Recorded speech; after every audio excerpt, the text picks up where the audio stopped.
지금부터는 계시록에서 휴거와 관련되어서 같이 살펴보고 상고하고자 합니다.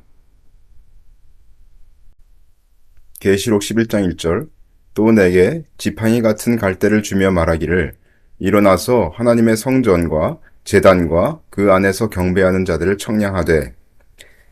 여기 나온 그 성전의 헬라어 나오스는 마당과 행각을 포함한 성전 전체를 가리키는 히에론과는 달리 제사장들만이 들어갈 수 있는 성소를 가리키고 있습니다. 사도행전 21장을 보시면 외치되 이스라엘 사람들아 도우라.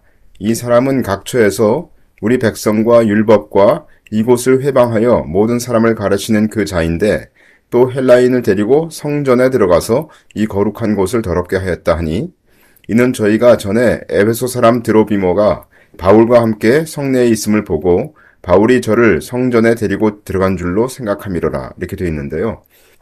여기 보면 이 사도행전에서 사람들이 헬라인을 데리고 성전에 들어갔다. 다시 말해서 유대인이 아닌 헬라인을, 이방인을 데리고 성전에 들어갔다. 이렇게 얘기를 했는데요. 여기서 얘기하는 성전은 히에론입니다. 다시 말해서 성전 전체를 얘기할 때 보통 히에론이라고 얘기를 하고 있는 것이죠. 그러나 계시록 11장에 나오는 하나님의 성전 나올 때 이 성전이라고 하는 것은 성소 그 부분만을 가리키고 있습니다. 다시 말해서 성소와 지성소를 포함하는 그것을 가리키고 있는 단어가 나오스라고 되어 있는 것이죠. 그리고 그 나오스, 그 성소에는 제사장들만이 들어갈 수 있도록 되어 있습니다. 누가복음 1장 마침 사가랴가 그 반열의 차례대로 제사장의 직무를 하나님 앞에 행할세 제사장의 전례를 따라 제비를 뽑아 주의 성소에 들어가 분향하고 모든 백성은 그 분향하는 시간에 밖에서 기도하더니 이렇게 되어 있는데요. 여기 보면 오직 제사장 사가랴만이 성소에 들어간 것을 알 수가 있습니다. 여기서 얘기하는 성소가 곧 나우스가 되는 것이죠. 나머지 백성들은 밖에서 있었으나 그곳도 역시 성전 안쪽이었다. 말했을 때 그 성전은 히에론이 되겠습니다. 그러니까 백성들은 히에론 쪽에서 기다리고 있는 것이고 오직 제사장만이 들어갈 수 있는 그 성소 나오스에는 여기 사가랴가 들어간 것을 알 수가 있는 것입니다. 다시 마태복음 26장 보시겠습니다. 그때 예수께서 무리에게 말씀하시되 너희가 강도를 잡는 것 같이 검과 몽치를 가지고 나를 잡으러 나왔느냐. 내가 날마다 성전에 앉아 가르쳤을 때 너희가 나를 잡지 아니하였도다. 여기 보시면은 예수님께서는 성전에서 앉아서 가르치셨다고 되어 있는데요. 예수님께서는 그런데 그 당시에 레위 족속으로 태어나신 분이 아니시기 때문에 이 땅 위에서의 어떤 제사장은 아니었죠. 물론 주님께서는 제사장이시지만 멜기세덱의 반차를 쫓아서 오신 제사장이시기 때문에 땅에서의 제사장의 직분은 가지고 있지 않았죠. 그래서 예수님께서 가르치실 때는 나오스로 들어가서 가르치신 것이 아니라 성전 곧 히에론에서 앉아서 가르치신 것을 알 수가 있습니다. 누가복음 21장 37절 예수께서 낮이면 성전에서 가르치시고 밤이면 나가 감람원이라 하는 산에서 쉬셨다 이렇게 되어 있는데요.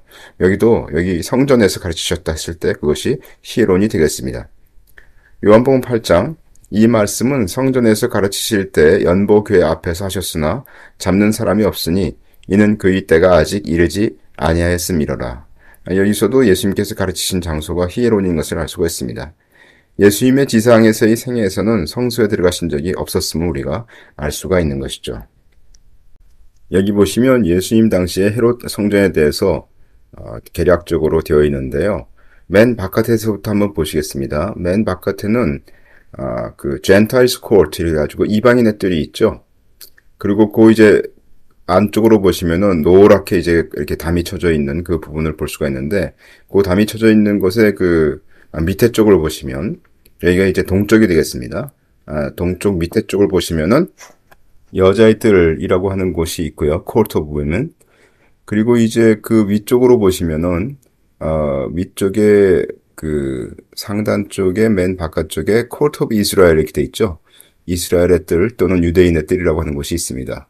그리고 그 안쪽으로 코트 오브 프리스트 그래가지고 제사장의 뜰이 있고요. 제사장의 뜰을 보시면 이제 제단이 이렇게 있는 것을 알 수가 있습니다. 그리고 메인 템플이라고 하는 곳이 있고 그 메인 템플은 주로 두 부분으로 나뉘어져 있는데 홀리 플레이스하고 모스트 홀리 플레이스 다시 말해서 성소와 지성소로 이렇게 나뉘어져 있는 것을 알 수가 있습니다. 네, 이것도 이제 헤롯 성전을 그린 건데요. 아까와 달리 이제 3차원적으로 그린 것이죠. 그래서 보시면 똑같습니다. 그 바깥에 Court of Gentiles가 이렇게 있고요. 그 이 그림에 보시면 오른쪽으로 이렇게 되어 있죠. 그 다음에 보시면 Woman's Court가 있고요. 그리고 그 다음에 Court of Israel, 그리고 Court of Priests 이렇게 있는 것을 알 수가 있습니다. 그리고 맨 안쪽으로 보시면 Holy Place 이렇게 되어 있는 것을 알 수가 있습니다. 아까도 말씀드린 것처럼 예수님은 레위지파 제사장이 아니시기 때문에 율법 아래 나신 예수님은 성소, 다시 말해서 나옷으로 들어가시지는 않으셨습니다.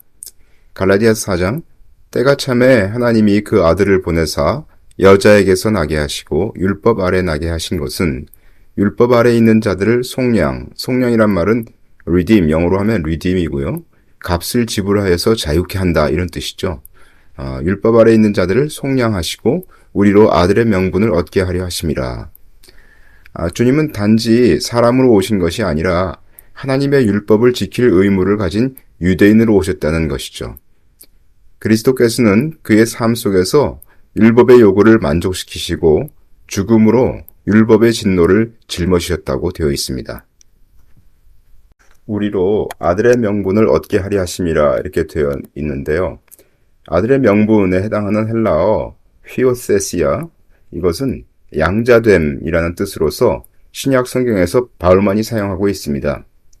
바울이 이 말을 사용하는 것은 하나님의 아들됨이 자연적으로 발생하는 것이 아니라 하나님의 사역에 의한 것임을 나타내기 위한 것이죠. 하나님의 독생자 그리스도께서는 율법을 순종하셔서 우리로 하나님의 아들이 되게 하셨습니다. 다시 말해서 그리스도께서는 유대인으로 태어나신 지 8일 만에 할례를 받으시고 6월절 절기를 지키셨고요.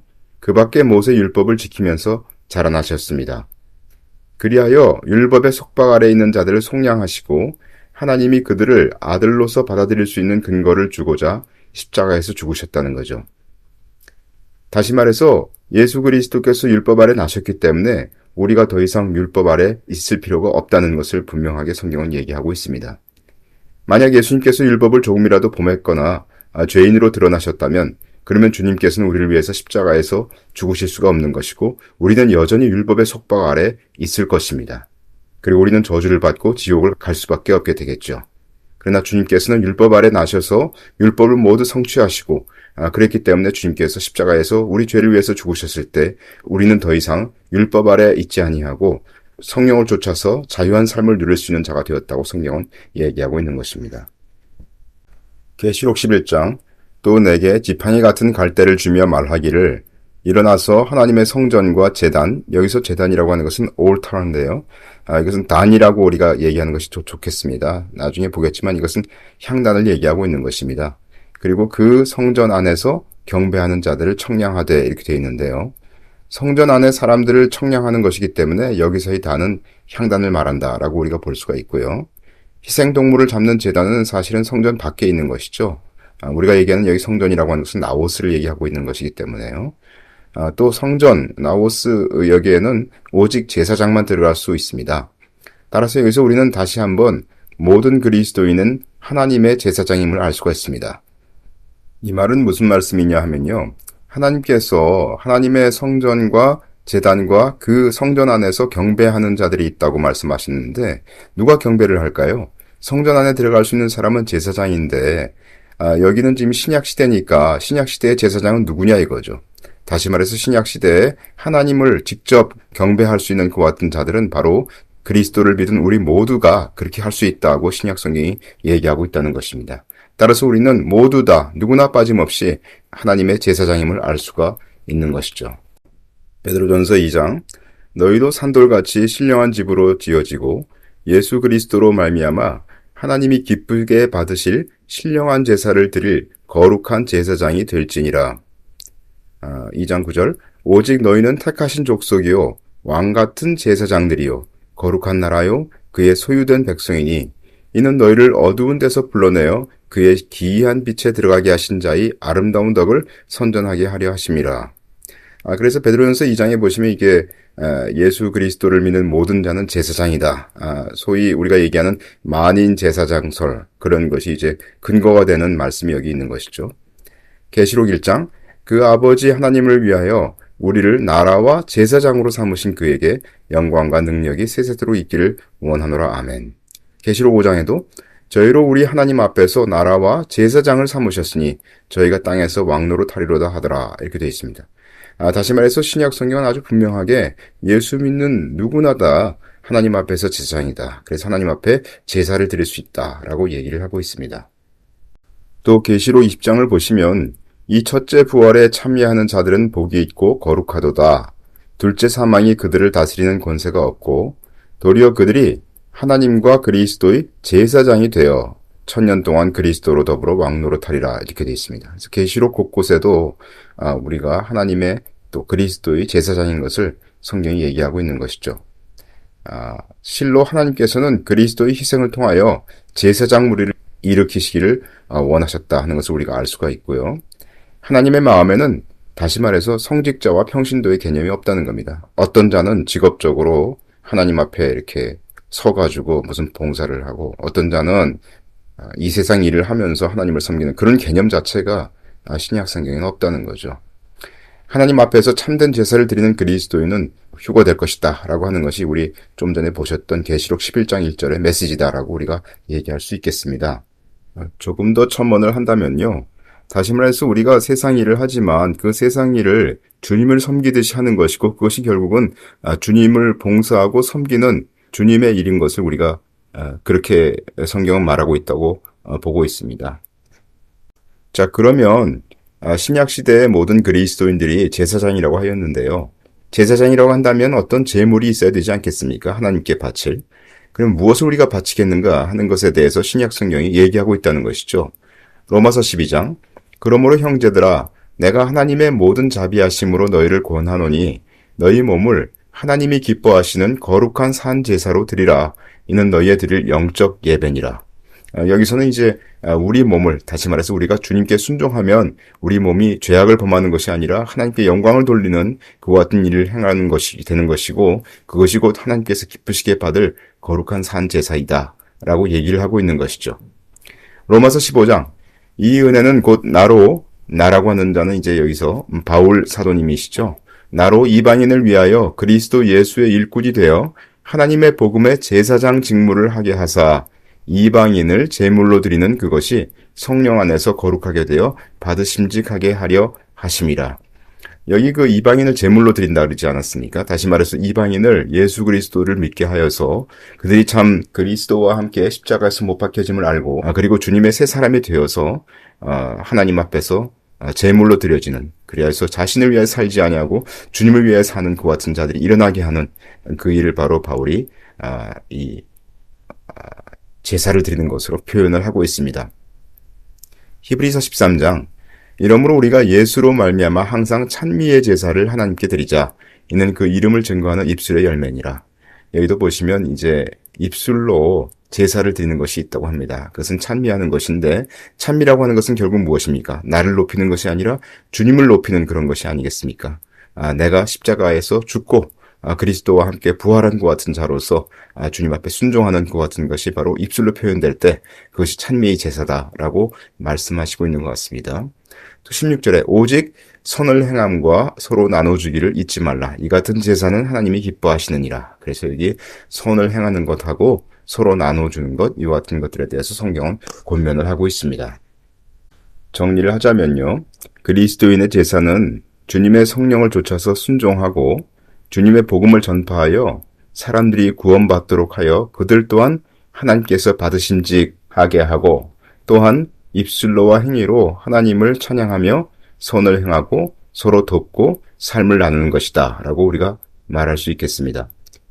제사는 희생제물을 하나님께 드리는 것이기 때문에 내 자신이 자신의 십자가를 지고 주님을 좇는 것을 말하는 것이겠죠. 마태복음 16장, 이에 예수께서 제자들에게 이르시되 아무든지 나를 따라오려거든 자기를 부인하고 자기 십자가를 지고 나를 좇을 것이니라. 다시 말해서 주님께서는 우리가 참으로 제사장으로서 어떠한 자세를 가지고 삶을 살아야 될 것인가에 대해서 말씀하신 것이다 라고 생각할 수 있겠습니다. 자, 일단 그 계시록 11장에서 성전이 나왔는데요. 성전이 나오스에 대해서 우리가 성경을 살펴봤을 때 여러 가지가 성전이라고 되어 있는 부분들이 있습니다. 그래서 그것들을 우리 한번 정리해 볼 필요가 있다고 생각이 되어서 여기 정리를 해봤습니다. 첫 번째, 돌로 만든 땅의 성전, 그 성전의 성소를 이제 성전이라고 나우스라고 얘기를 하죠. 두 번째는 교회가 성전이다. 세 번째, 그리스도인의 몸이 곧 성전이다. 네 번째, 하늘에 또 성전이 있습니다. 다섯 번째, 하나님께서 성전이시다라고 되어 있고요. 여섯 번째, 어린 양 그리스도께서 성전이시다 이렇게 되어 있고요. 일곱 번째, 예수 그리스도의 몸이 곧 성전이다 이렇게 되어 있습니다. 네, 첫 번째 돌로 만든 성전에 대해서 조금 살펴보겠습니다.